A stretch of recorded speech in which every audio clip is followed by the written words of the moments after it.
Lorenzo Laccu, lei ha 18 anni ed è un pastore molto giovane che opera nel Gerrei, siamo a San Basilio. Anche lei protesta per il prezzo del latte. Certo, a lei quanto glielo pagano? 60 centesimi, 54 per la porcellana.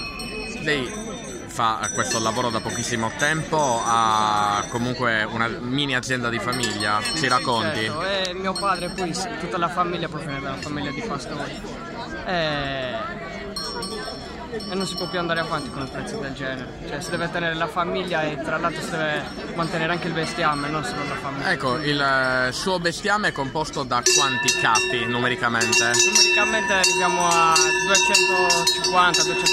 pecore. 260 pecore.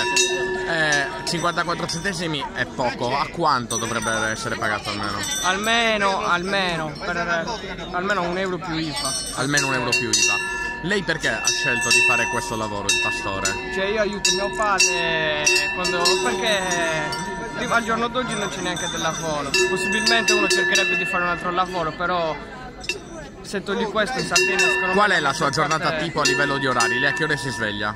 Cioè io aiuto mio padre d'estate, io studio in inverno, d'estate vado con mio padre e la sveglia alle 5 del mattino. E si lavora sino a che ore? Sino verso le 10.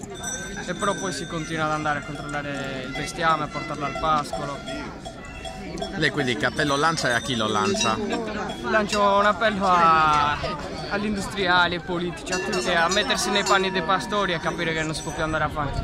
Lei da grande vuole fare il pastore? Possibilmente uno preferirebbe cercare un lavoro più conveniente, diciamo, ma se quel giorno d'oggi il pastore alla fine con questo prezzo non ne vale la pena, però è un lavoro che potresti avere sicuro, avendocelo in famiglia.